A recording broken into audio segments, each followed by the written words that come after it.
అందరికీ నమస్కారం. ఆంధ్రప్రదేశ్ రాష్ట్రంలో విడుదలైన 10వ తరగతి పరీక్షా ఫలితాలను చూసిన తర్వాత రాష్ట్రంలో ప్రతి ఒక్క తల్లిదండ్రుల తాలూకా ఆలోచనలు మారాల్సిన సమయం ఆసన్నమైంది.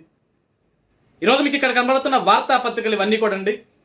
ఈరోజు ద హిందూ పేపర్ కావచ్చు, ఈనాడు కావచ్చు, ఆంధ్రజ్యోతి కావచ్చు, ఆంధ్రప్రభ కావచ్చు, ఆంధ్రభూమి కావచ్చు, విశాలాంధ్ర కావచ్చు, వార్త కావచ్చు, సూర్య కావచ్చు, ఏ పత్రిక అయినప్పటికీ కూడా ఈరోజు వార్తాపత్రికల్లో మొదటి పేజ్, మెయిన్ పేజెస్లో ఈరోజు ఏదైతే ఈ ప్రచురణ ముద్రించబడిందో 10వ తరగతి పరీక్షా ఫలితాల్లో విజయం సాధించిన విద్యార్థులకు తాలూకా ఫోటోలండి ఇవన్నీ కూడా.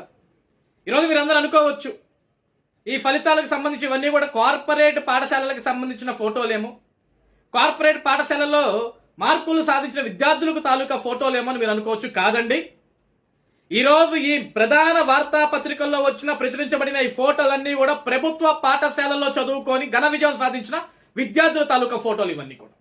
ఈరోజు కార్పొరేట్ పాఠశాలలతో పోల్చుకుంటే ప్రభుత్వ పాఠశాలలో చదువుకుంటున్న విద్యార్థులకి 10వ తరగతి విద్యార్థులు ఎవరైతే ఈరోజు ఉత్తీర్ణత సాధించారో, ఎవరైతే అద్భుతమైన మార్కులు సాధించారో వాళ్ళ ఫీజు ఎంతయా అంటే వాళ్ళు పెట్టే శ్రమ, వాళ్ళు చదువు మీద చూపించే శ్రద్ధ తప్ప ₹1 కట్టింది లేదు ప్రభుత్వ పాఠశాలకి. ₹1 ఫీజు లేదండి.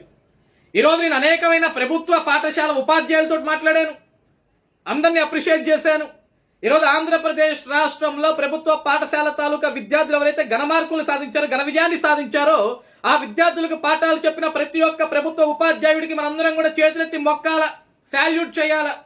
ఎందుకంటే ప్రైవేట్ పాఠశాలలకు ధీటుగా, కార్పొరేట్ పాఠశాలలకు ధీటుగా ఈరోజు ఆంధ్రప్రదేశ్ రాష్ట్రంలో ప్రభుత్వ పాఠశాలలు నిలబెట్టారు. ప్రభుత్వ పాఠశాలలో చదువుకున్న విద్యార్థులు ఈరోజు ఆంధ్రప్రదేశ్ రాష్ట్రం మొత్తం చూసే విధంగా, గర్వపడే విధంగా, మెచ్చుకునే విధంగా తీర్చిదిద్దారు. ఈరోజు వాళ్ళు మార్కులు సాధించే విధంగా ఈరోజు ప్రతి ఒక్క ప్రభుత్వ పాఠశాలలో ఉన్న ఉపాధ్యాయులు ఆ విద్యార్థులకి ఆ చదువును నేర్పించారు. నిజంగా వీ షుడ్ అప్రిషియేట్ దెమ్. ఈరోజు మార్కులు సాధించిన విద్యార్థులతో పాటు ఆ మార్కులు సాధించడానికి కారణమైన ఉపాధ్యాయులు కూడా మనం మెచ్చుకోవాలి. ఆంధ్రప్రదేశ్ రాష్ట్ర గౌరవ విద్యాశాఖ మంత్రి వర్యులు నారా లోకేష్ గారు ఏ రోజైతే ఆంధ్రప్రదేశ్ రాష్ట్రంలో విద్యాశాఖ మంత్రిగా ప్రమాణ స్వీకారం చేశాడో నాటి నుండి నేటి వరకు అనుకున్న ఆలోచన ఒకటే, కార్పొరేట్ పాఠశాలలకి ధీటుగా ప్రభుత్వ పాఠశాలని తీర్చిదిద్దాలి, కార్పొరేట్ పాఠశాలలకు వెళ్లే విద్యార్థుల సంఖ్య తగ్గాలి, ప్రభుత్వ పాఠశాలకు రావాల్సిన విద్యార్థుల సంఖ్య పెరగాలి అని.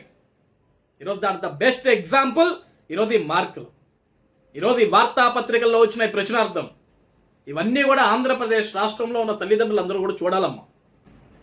ఈ రోజు కార్పొరేట్ పాఠశాలలో ఒక విద్యార్థి 10వ తరగతి పూర్తి చేయాలి అంటే ఆ విద్యార్థి తాలూకా తల్లిదండ్రులు ఆ పాఠశాలకి కట్టాల్సిన ఫీజు దాదాపుగా 50,000 నుంచి ₹1,00,000 ఉంటుంది. అది కూడా ఆ పాఠశాల భవనం బట్టి, దాని మెయింటెనెన్స్ బట్టి, వాటి హంగు ఆర్భటాలు బట్టి. కానీ అదే తల్లిదండ్రులు అదే విద్యార్థిని ప్రభుత్వ పాఠశాలలో ఉంచి 10వ తరగతి పూర్తి చేయాలి అంటే ఆ ప్రభుత్వ పాఠశాలలో ఆ తల్లిదండ్రులు కానీ, ఆ విద్యార్థి కానీ ఆ ప్రభుత్వ పాఠశాలకి కట్టాల్సిన ఫీజు ఎంతయా అంటే ఏమీ లేదండి.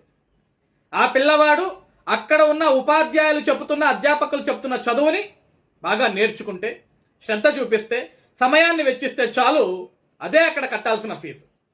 ఈరోజు ఒక కార్పొరేట్ పాఠశాలలో ఒక విద్యార్థి చదువుకోవాలంటే బట్టలు వాడే కొనుక్కోవాలి, పుస్తకాలు ఆడే కొనుక్కోవాలి. ఈరోజు టైం టు టైం అన్ని ప్రతి రూపాయి కూడా ఫీజుతో పాటు మిగతావన్నీ కూడా ఎక్స్ట్రా కరిక్యులర్ యాక్టివిటీస్ కూడా ఆ స్టూడెంట్, ఆ తల్లిదండ్రులు ఫీజు కట్టాలి. కానీ అదే ప్రభుత్వ పాఠశాలకు వచ్చేసరికి మధ్యాహ్నం భోజనం ఫ్రీ పెడుతున్నామా, మంచి ఆహారాన్ని అందిస్తున్నామా, ఇంట్లో ఏదైతే ఆహారం అందిస్తున్నామో అదే ఆహారాన్ని అందిస్తున్నామా, పిల్లలకి బట్టలు అందిస్తున్నామా, పిల్లలకి టెక్స్ట్ పుస్తకాల దగ్గర నుంచి నోట్ పుస్తకాల వరకు అందిస్తున్నామా. ఈరోజు తల్లిదండ్రుల తాలూకా ఆలోచనలు ఎందుకు మారాలంటే అండి, ఈరోజు సామాన్య మధ్యతరగతి కుటుంబాలందరూ కూడా విద్యార్థులను చదివించాలన్నా, పిల్లల్ని చదివించాలన్నా సరే ఒక భారంగా భావిస్తున్నారు. ఎందుకంటే ఈరోజు ఈ కార్పొరేట్ స్కూళ్ళలో ఉన్న ఫీజెస్ తట్టుకోలేక. అందుకే గౌరవ మంత్రివర్యులు నారా లోకేష్ గారు ఆయన ప్రమాణ స్వీకారం చేసిన నాటి నుండి నేటి వరకు కూడా ఒకటే ఆలోచన మీద పరుగులు పెడుతున్నారు. ఆంధ్రప్రదేశ్ రాష్ట్రంలో కార్పొరేట్ పాఠశాలలకు వెళ్లే విద్యార్థుల సంఖ్య తగ్గిపోవాలి గణనీయంగా. అదేవిధంగా ప్రభుత్వ పాఠశాలలకు రావాల్సిన పిల్లలు సంఖ్య పెరగాలి. అటువంటి బాధ్యత మనం తీసుకోవాలి, ప్రభుత్వం తీసుకోవాలి, ఒక మంత్రిగా నేను తీసుకోవాలి, నా శాఖ మొత్తం తీసుకోవాలని కృషి చేస్తున్నాడు. ఈరోజు ఆంధ్రప్రదేశ్ రాష్ట్రంలో ప్రతి ఒక్క తల్లిదండ్రులు ఎవరైతే ప్రభుత్వ పాఠశాలలో వాళ్ళ బిడ్డలు చదివిస్తున్నారు, ఈరోజు వాళ్ళు గర్వంగా ఫీల్ అవుతారు. నిన్న ఏదైతే 10వ తరగతి పరీక్షకు తాలూకా ఫలితాలు వచ్చాయో ఆ ఫలితాలకి తాలూకా ఈరోజు ఆంధ్రప్రదేశ్ రాష్ట్ర వ్యాప్తంగా ప్రతి ఒక్క ప్రజానికాన్ని చూసే విధంగా, ప్రతి ఒక్క ప్రజానికాన్ని కనపడే విధంగా ఏదైతే ఈరోజు ఈ వార్తాపత్రికల్లో ఆ బిడ్డల ఫోటోలు వచ్చాయో, ప్రచురించబడ్డాయో, ఇది ఎంత గర్వకారణం అండి. కాబట్టి ఈరోజు రాష్ట్రంలో ఉన్న ప్రతి ఒక్క తల్లిదండ్రులు కూడా ఆలోచన చేయాలి. మీరు ఆలోచించే సమయం ఆసన్నమైంది. ప్రభుత్వ పాఠశాలల ప్రైవేట్ పాఠశాలల అంటే ప్రభుత్వ పాఠశాలలకి మొగ్గు చూపుదాం.